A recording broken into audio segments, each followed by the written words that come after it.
Chapter 3: The Invisible Thread. Someone forced me to open my eyes, and as pure rays of sunlight hit me, I squinted. I found myself in a warm, comfortable bed, spinning between the soft blankets. A dreamy voice spoke, "She is all right, Kat, don't worry." I opened my eyes. To my left, Kat, Joe, and to my right was Kris. I sat bolt upright. Then Kat shook me forcefully. "Ouch. It pains, Kat," I said, shrugging her hands off. "You are a great idiot. What have you done? You are a swimmer, aren't you?" "That's why I left you alone," she snapped. I was, but my voice faltered as I cast my head into my palms. "Then what?" She held out her right hand to my shoulder. This is her forte. One moment she acts beast and the next, an angel. I don't know what happened, strained my memory to remember everything, but all I could see were those two eyes. "It's okay, Saf. Relax." She tried to push me back to the bed. Again, the dreamy voice spoke, "It is 10 minutes to bell, get going." "I'll take care of her." He sat down on Kat's empty bed. No, I can take care of myself." I tried to get off the bed. Kat pushed me back to the bed and said, "Do you think I'll leave you alone after all that happened in the lake?" "Definitely no, Saf." "Then I'm coming too," though I wasn't even good enough to say that. Kat interrupted, "God, Saf. You are unbelievable. We already gave a letter to the in-charge, besides you must rest. Now, go to bed." She tried to put me back in bed again. I twisted. "In bed," she bellowed. With no other option, I obeyed her. With a caring voice she said, "Joe and I have to submit our papers to the office. Otherwise, I would have stayed with you." "Did he submit his papers?" I pointed Kris. "Yeah. Done." And then she turned to Kris saying, "Be with her, don't leave her alone, please." He nodded. Kat and Joe went to school at last, leaving me with Kris. I died out of embarrassment, tried not to meet his eyes. "It's 8 a.m., get fresh and have your breakfast. I've packed some for you from canteen." He placed sandwiches near me. After my bath, I sat on the bed, finishing the sandwiches. He stood by the window, peering out. Unable to hold it in any longer, I said, "I'm sorry." Like he wasn't aware of my presence, he gave a jerk. "What?" I said, "I'm sorry." I repeated my words. "But why?" he asked, dumbfounded. I slapped you on that day and for everything that has happened, though I decided not to talk about that incident. My manners gave me a flip. With a smirk, "I too slapped you." He sat in the chair near my bed. Till then I never met his eyes. "Yeah. Why you did that?" "And so you," he replied. "Your friend abused me. But I didn't know that. When I saw you slapping my friend, I came to his aid. After you left, they told me their mess and a play to act like seniors. I apologize for that." "That's okay. I thought they were seniors too, but when I saw them in our class, I felt really bad." "I'm sorry again." "Overreacted," I said in an uncomfortable tone. "Nah, it's all right. Wrong plays on both sides." "I'm sorry too," he said apologetically. I nodded and closed my eyes. That blue eyes flashed in my mind. "What were you doing near that lake yesterday?" "When Kat told Joe that you were alone and she needed to return to you, Joe asked me to accompany you until they arrived. When I saw you swimming, I didn't want to interrupt, so I waited until you climbed the dock and then came for you." "Where were you all that time?" "I never saw you," I asked him, even though I was completely focused on swimming.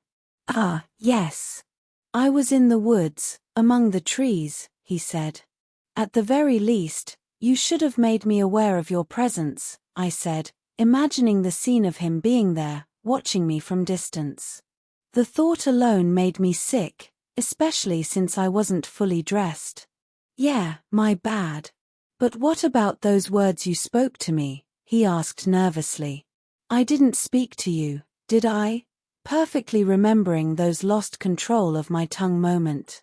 It was like you waited for me, if I'm not mistaken, for centuries. He raised an eyebrow in a teasing manner. I interrupted him. What, are you crazy?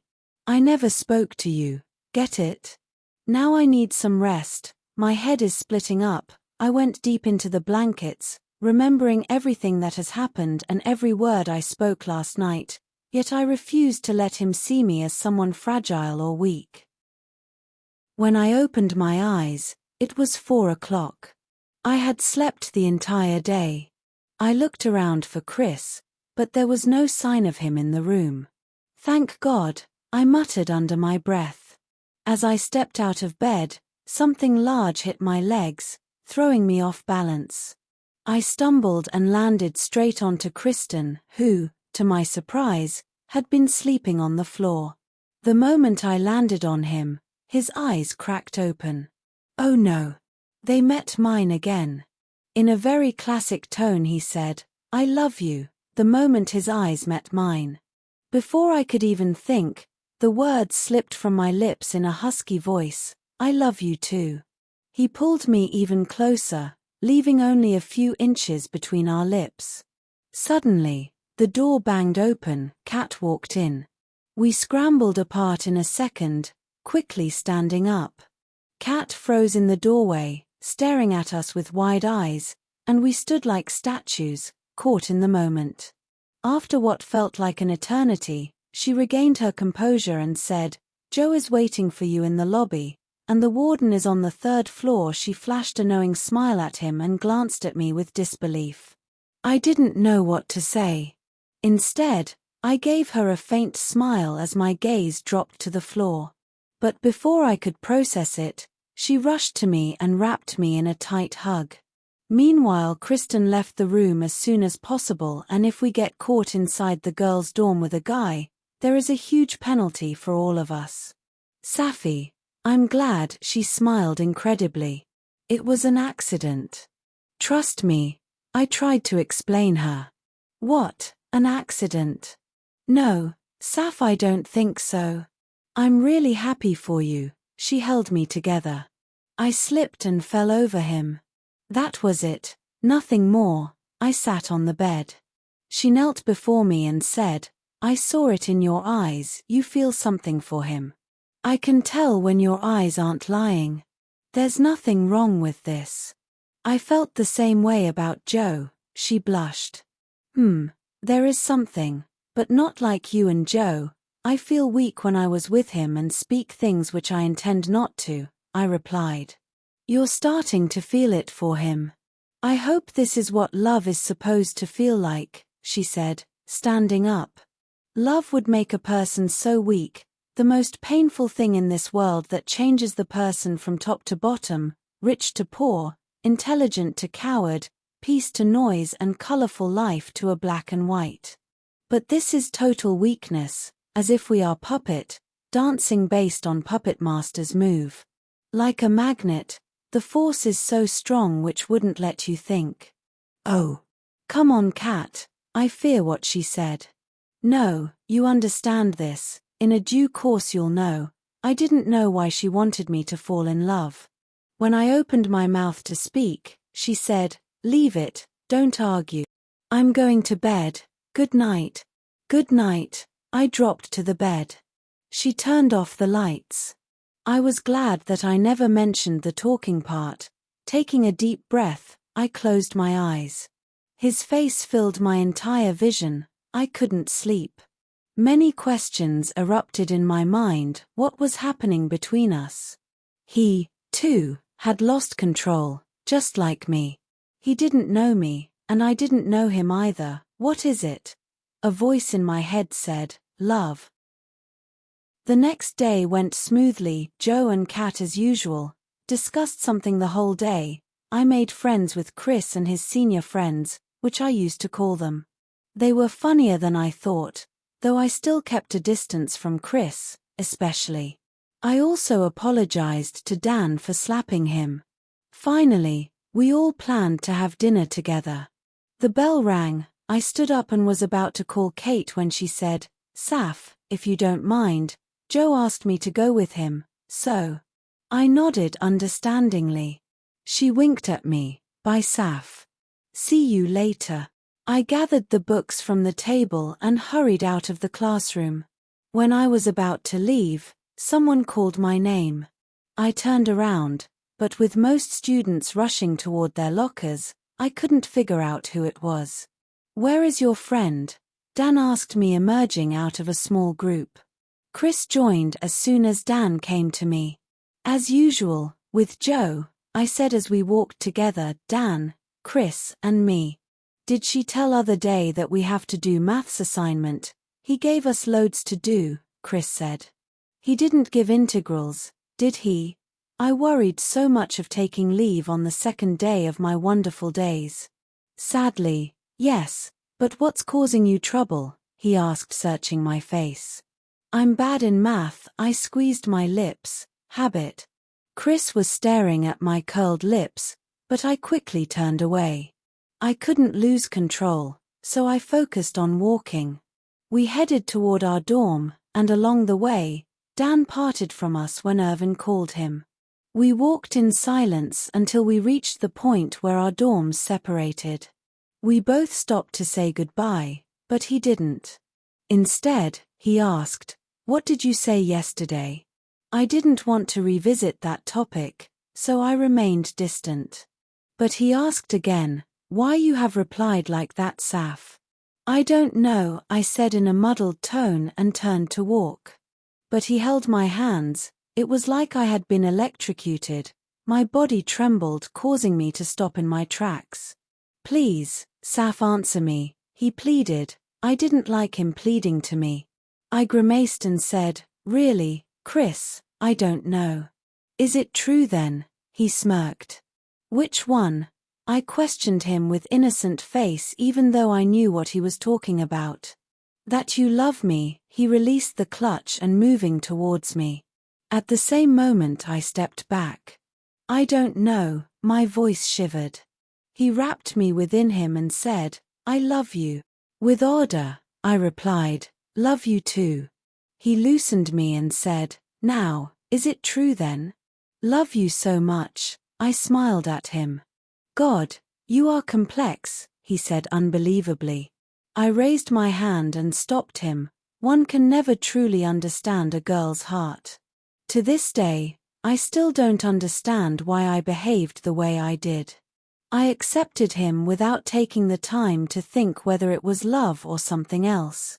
I had never believed in love, it was just a hormonal thing, according to my old theory. But then, everything changed. More than the climate, the magnanimous buildings, the green lawns, the drizzling sky, the cold nights and the calm lake, my heart ached for one Kris. Without him my life would be meaningless. Kris's family was small, just his father, mother, and Kris. He rarely talked about his family, and neither did I. I couldn't help but wonder how life could be such a love-filled journey, one that completes us. It felt like a miracle that 6 months had passed. I meet Kris every Sunday in the library, even though we had assignments, exams, and projects to keep us busy. Yet, we always sat next to each other in class. Kris asked to meet me for lunch that day. Kat and I got ready by 9 o'clock, locked our room, and were joined by Donna and Ila on the way. By the time we arrived, Kris, Joe, Dan, Irvin, and Dick were already waiting. As soon as Kris saw me, he grabbed my hand and pulled me toward the woods. "Kris, Kris. Wait, I didn't tell Kat," I yelled. "Don't worry, Joe will tell her," he hurried me. "Where are we going?" I tried to stop him. "Little problem. I need to confess something," he said, focusing something on the far end. "What do you want to confess?" My heart pounded faster. "Well, there's this girl, the one I fell in love with at first sight. But after loving you, I realized that she never truly left my heart. I couldn't forget her. Her thoughts haunt me more than you, Saf, he said, swallowing the words, as if keeping more to himself. Who is she? I asked with water-filled eyes. He unbuttoned his shirt and revealed his left chest. A name was tattooed there, and as I saw it, my mind went blank. Tears welled up in my eyes, and the rain seemed to wipe them away. Anger surged inside me, and before I knew it, I slapped him hard and turned away, ready to walk. The world around me went dark. When I regained consciousness, I found myself flat on the ground. Kris was gently tapping my cheeks, shaking me. Safi. Safi. Open your eyes.